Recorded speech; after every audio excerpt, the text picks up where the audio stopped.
Greetings, Nick with Sweetwater here, and I'm joined today by my good friend, Mr. Don Carr. I've got a question for you out there. What's small and red and contains the following: emulations of 7 amps, 7 cabs, 16 effects, and also has a built-in looper, a tuner, and no fewer than 21 memory slots for all your presets? If you're wondering, the answer is this compact little box right here, the Line 6 Pod Express. As you've just heard, it sounds pretty darn good even with me playing, and getting your paws on one won't break the bank either. It's also really easy to use. Hey, it must be I can use the darn thing. Anyway, before we go any further though, let's hear a couple more sounds courtesy of my partner in crime, Mr. Don Carr. Take it away, my friend.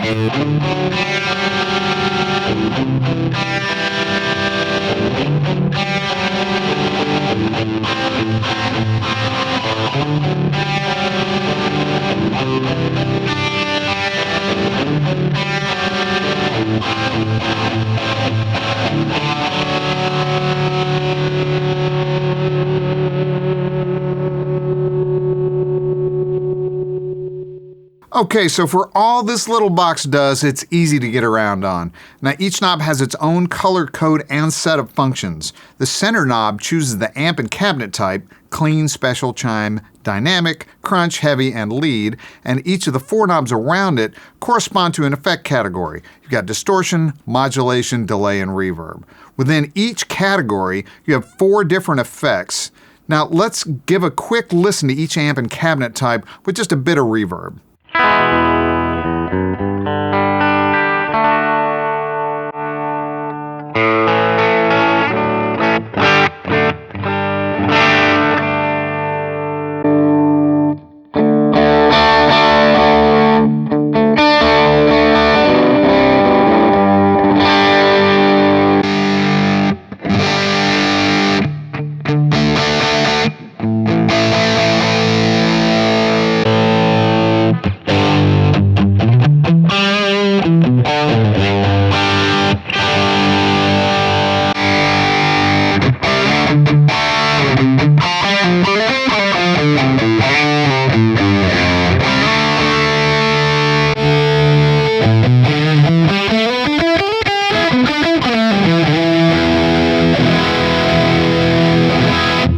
To understand how the effects work, let's take a closer look at the distortion category. So how each effect works is that as the knob travels clockwise under each effect's name along the curved line, you're adding more of that effect.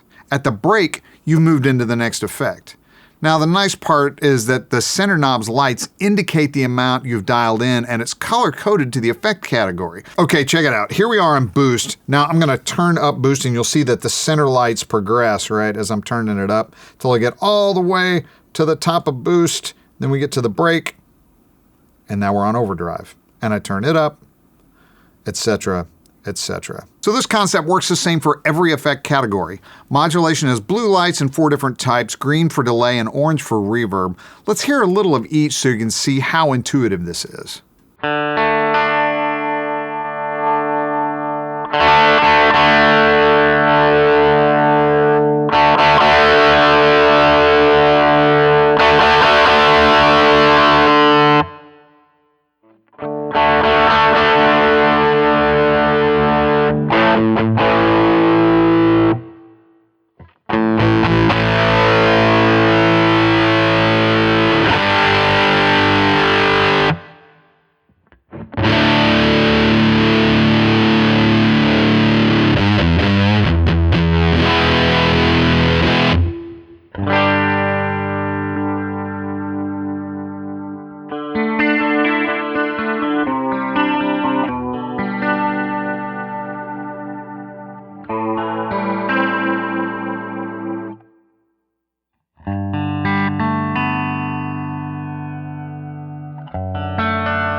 So as for the internal signal flow, the distortion effects are before the amp, and the mod, delay, and reverb are after the amp.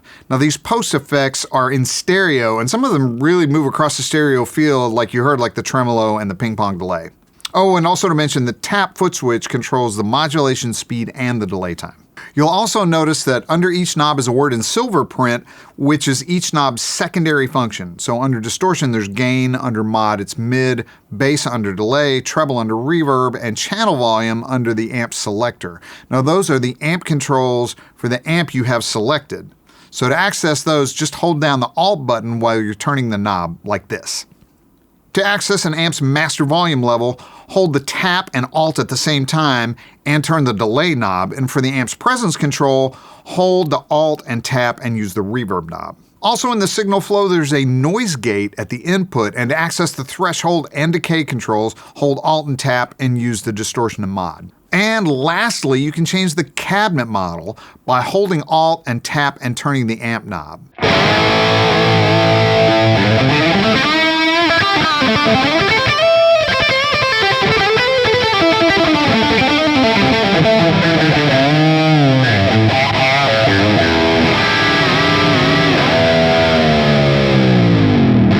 Now with all of these sonic options, the next obvious step is creating presets. Mr. Bowcott, would you be so kind as to show us the preset capabilities of the Pod Express? As my pal has just demonstrated, dialing in a tone on the Pod Express is both easy and intuitive. And, as you'd hope, saving a sound as a preset is just as simple. Here's all you have to do once you've created a sound you like. First though, I'm going to quickly dial in a crunchy rhythm sound I want to save. Here goes. D done, let's check it out. Yeah, I like that. So now what I want to do is save it. To do this, all I've got to do is the following two-step move. Firstly, I need to select the preset position I want to save my sound in. To do this, I merely hold down the unit's central amp control knob until all the outer lights on it come on and the LEDs above the two foot switches turn off, just like this. Yup.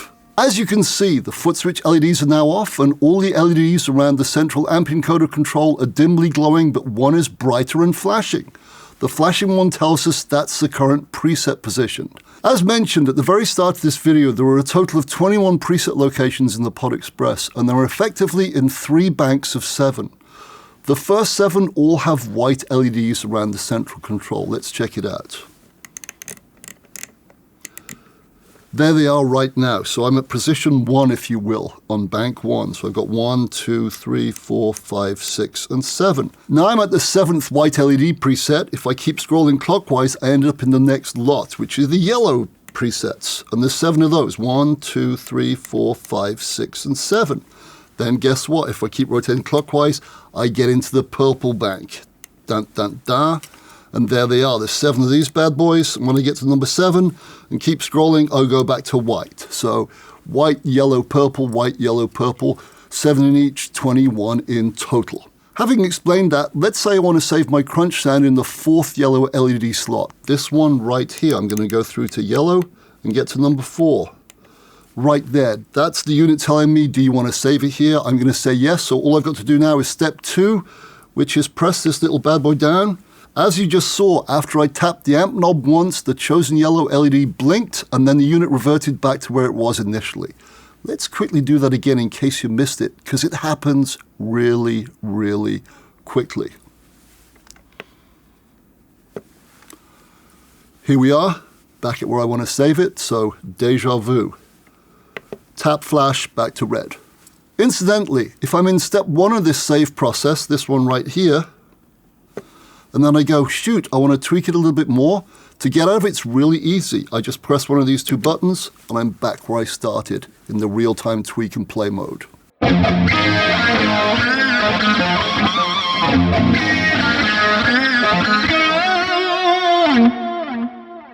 Next on the agenda is recalling the presets I've written and saved. To do this is another really easy and intuitive thing. Hurrah! As the unit's top panel tells us, to activate preset select mode on the Pod Express, I merely press the on and tap foot switches together at the same time, just like this. Now, as you can see, I've entered into preset mode, and all the LEDs are on, nothing's flashing, but the one that's bright is the one I'm currently at. Then, to scroll around, I can either use the knob like this, or if I want, I can use the on button to go one way, anti-clockwise if you will, and the other button, the tap button, to go clockwise. And I can navigate all around my 21 presets if I've got that many. So if I want to get to my lead setting, dun dun dun, I'm right there.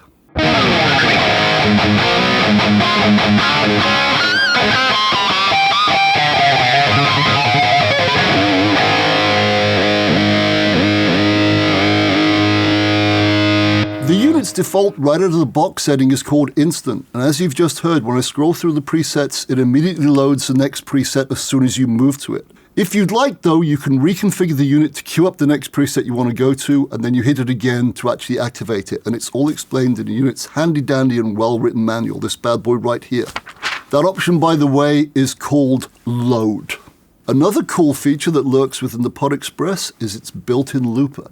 Take it away, Don, my friend. The Pod Express does indeed have a simple looper. Now to access it, you turn the delay knob fully clockwise to the double circles. I think that represents a tape reel. Anyway, at that point, the on foot switch becomes all of the looper functions. You've got record, play, overdub, and press and hold to erase the last overdub, and tap twice to stop. And then from stop, press and hold to erase the loop. Very simple.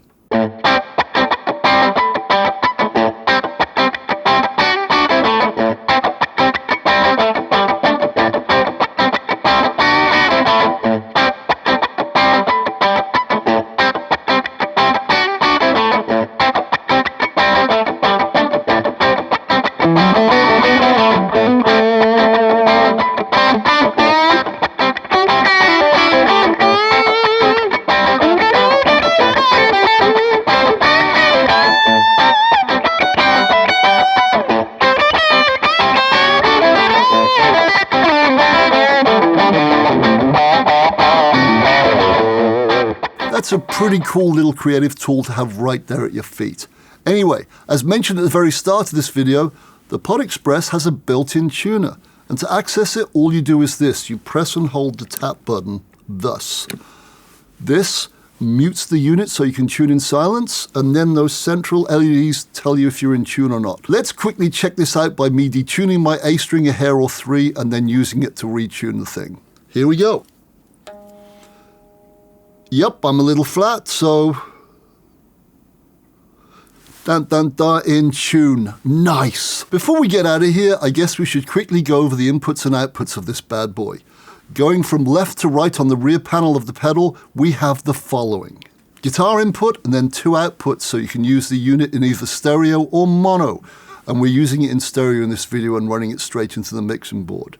Next up, we have an input jack labeled volume, which can be used with an expression pedal and or a foot switch or two. How to do all this is explained via easy to understand diagrams in the Pod Express manual. Next, we have the input for an external 9-volt power supply. And above it, a USB audio interface for recording or reamping. And talking of power, the Pod Express can also be run by 3 AA batteries.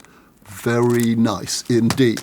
Then, finally, last but certainly not least, on the left-hand side of the pedal, we have the following. The unit's volume control and also a mini stereo headphone jack, which is great for late-night practice or warming up backstage at a gig without annoying your bandmates. Well, not annoying them too much anyway.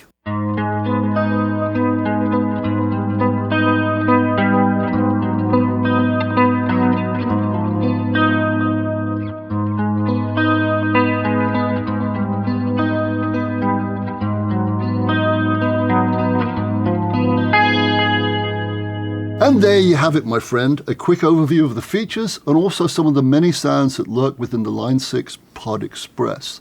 There's other stuff too, but we've definitely covered the main nuts and bolts. And as mentioned earlier, if you want to learn more, go to the unit's manual because it's got some great stuff within it. In my humble opinion, thanks to its size, features and price, this easy-to-use pedal is destined to become a bestseller pretty darn quickly. It's a great thing to have on hand when practicing, recording demos, or for an impromptu jam with some buddies, like Don here for example.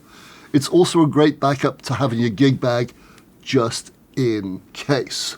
Its USB audio interface is also really useful, as is the fact you can use the pedal purely for its effects, if you so wish, by disabling the amp and cab models. You can do this by simply turning the amp control knob to 6 o'clock, the point in between clean and lead, just like this. Dun dun dun, no more lights. Yep, the amps and cabs are off, so it's now a multi-effects unit. Nice! Incidentally, the Pod Express has a brother for all you bassists out there, the Pod Express Bass. So be on the lookout for a Sweetwater video on this one as well. That said, what are your thoughts on this fine red device here, Don? There's 1,000 uses for this thing.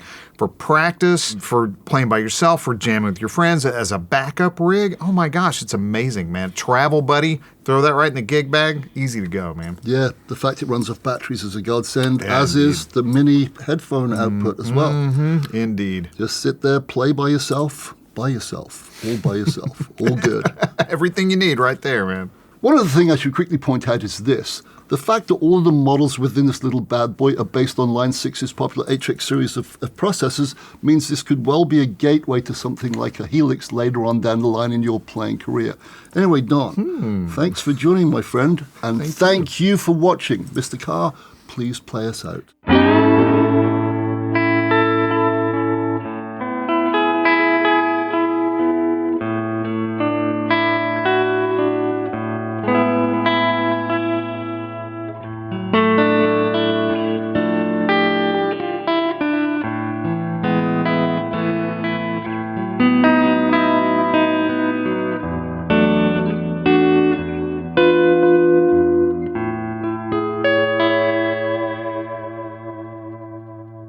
Thanks everybody for watching, and don't forget to like, comment, and subscribe. Click here for more videos like this or start at sweetwater.com for all your music instrument and pro audio needs. Goodbye.